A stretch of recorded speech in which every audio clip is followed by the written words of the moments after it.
Folks, I have a very special guest for you today on the channel. It's a 1966 GT350 Restomod that my buddy Matt has been building for the last several years. He is going to walk us through it, but I know you want to hear the exhaust first, so let's just cut to that.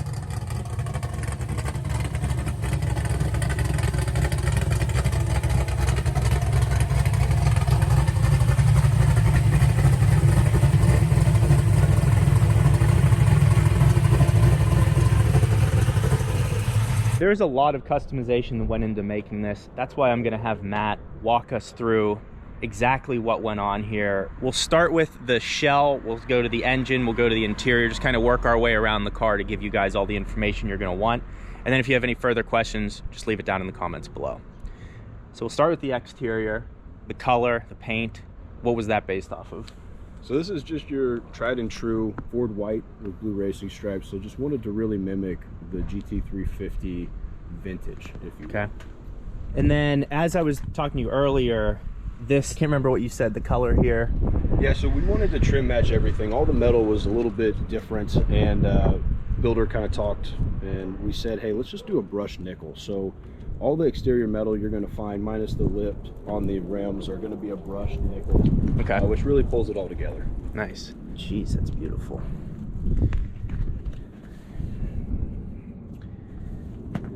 So the roll cage in this car, that's not OEM.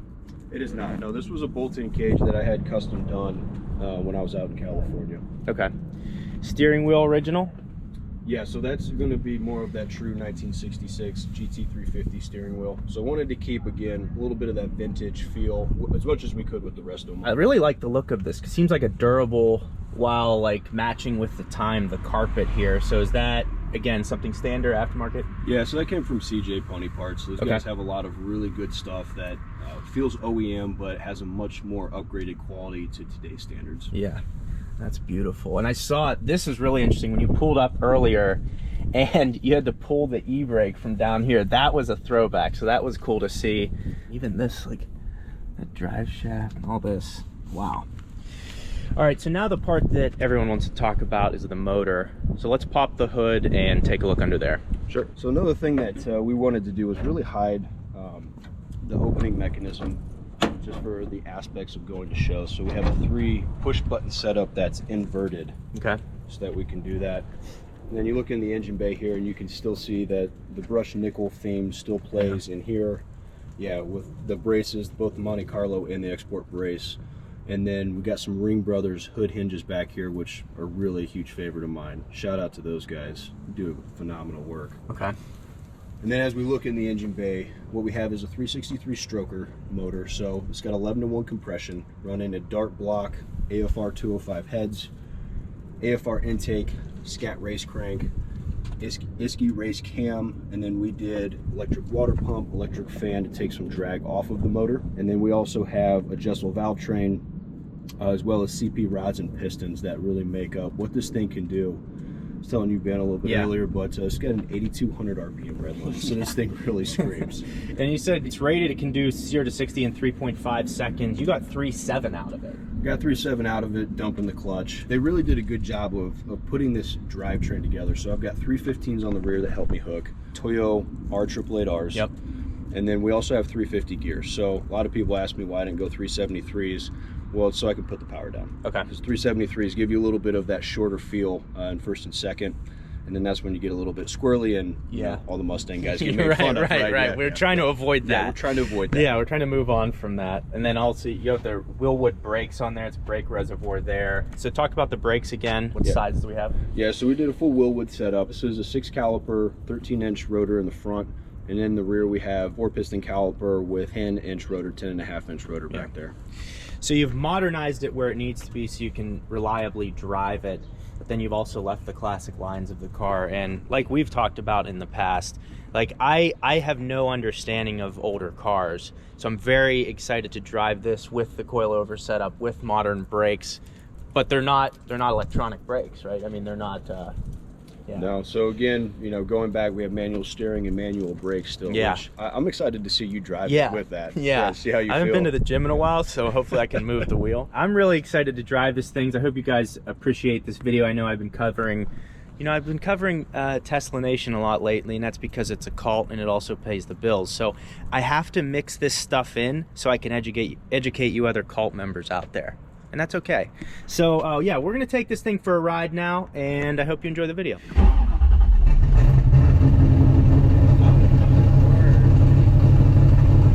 You have to be a little bit heavier on the accelerator. I haven't mastered it yet either, because you're gonna feel like a little bit of the catching. So the other thing that's kind of cool, I don't know if you can reach that or not, but I'll show you.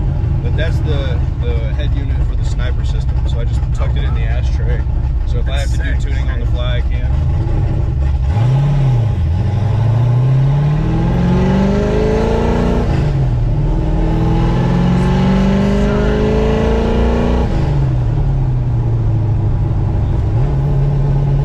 Yeah, but the nice thing about this build is that when you do that rev match downshift, that you just have to like hit the accelerator because it spins up so fast. That's cool. So I started the Viper yesterday and I tried to do that. And it was just like, it like moved the needle like maybe 400 RPM. And so I got caught like just little tap, and that thing jumps 1,000 RPM. Wow. And that helps like.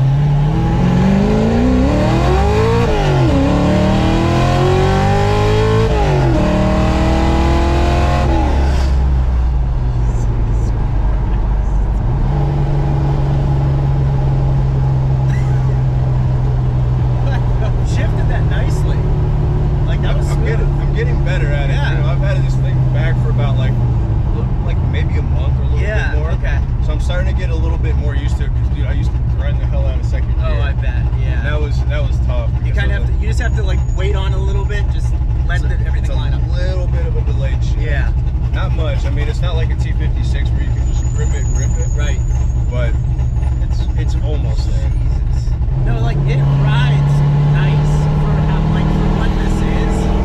That coilover setup is working for sure. Driving the M2 after this is going to feel like a Prius. Like it's such a, it's so different. That sound is intoxicating.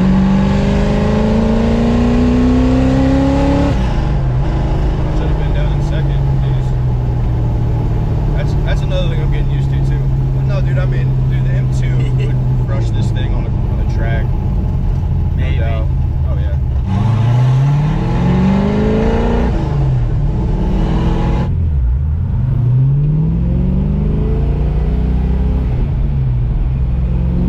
So, I hope you guys are able to hear anything I'm saying, but this is the most visceral experience I've ever had in a vehicle. Women are great, but the problem is they talk back, and this is just so exciting. And I understand that times are changing and electric cars are taking over. I get it. But people are not daily driving these cars in traffic and commuting. This is a weekend thing. This is yoga for Matt. So when you need to clear your mind and you need to go do something, this is what you drive to enjoy that throwback experience.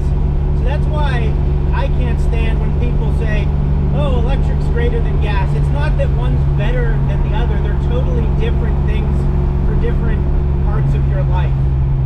And this is just such an exciting thing to drive. I mean, I'm going like this. There's so much play in the wheel.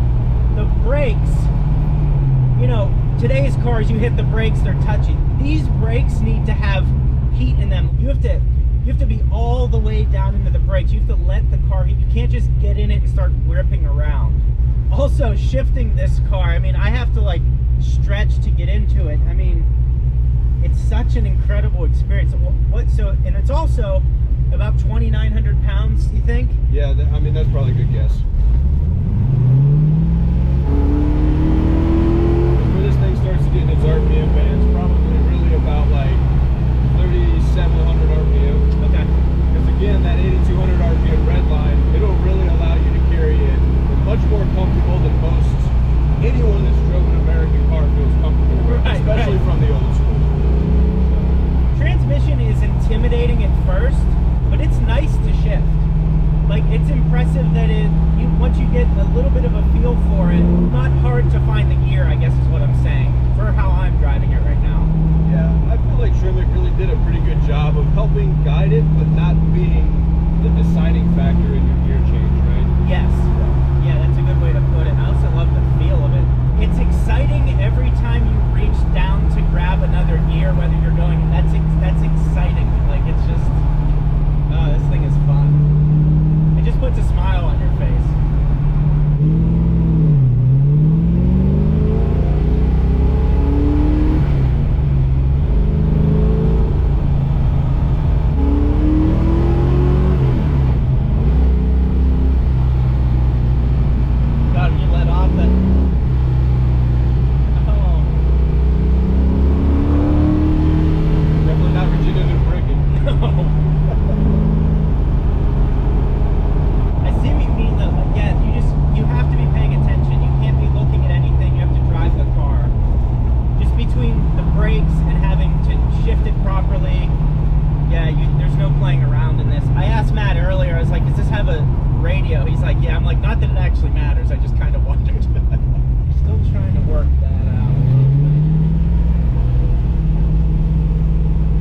Though it is nice having like the gearbox that you put in it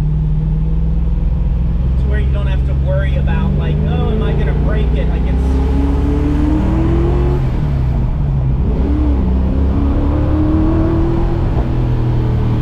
jeez. So I mean, like I've talked about in a lot of videos, it's not that I don't like older cars, it's that I haven't experienced them. And this being modernized to put down today's power, really beyond today's power, and be able to enjoy that all while having this steering wheel. There's no assist in the car. I understand why people love these things and own these things. And I'm also a little high from the fumes. So there's that aspect too. It just makes sense once you drive it.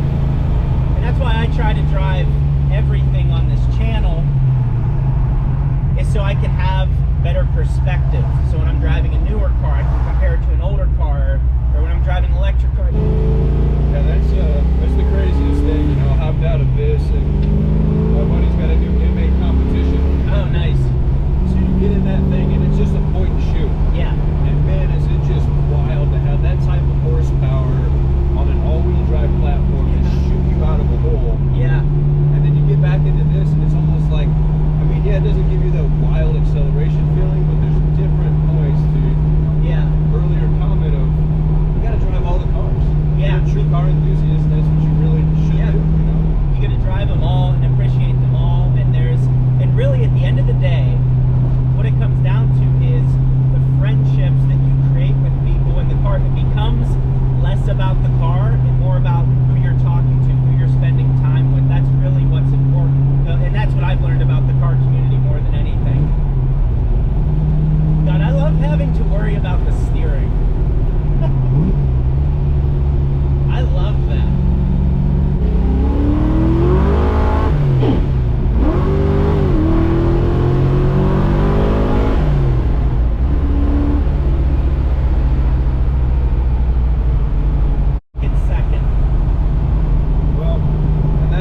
That's like what I was telling you about, because it took me a minute to master that. It's what? It took me a minute to really master going there. You just have to be so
well, I hope you guys liked that video. Matt, thank you. I appreciate it. Everyone on the internet appreciates it. We'll be doing probably more with this in the future. I might have Andrew come over so we can get some really good cinematic shots, but like I said, it's good to just drive everything and experience all kinds of different cars because there's just a lot out there that's really exciting. It's like getting on a new roller coaster. So if you guys are still with me, please drop a like on the video. We'll see you next time.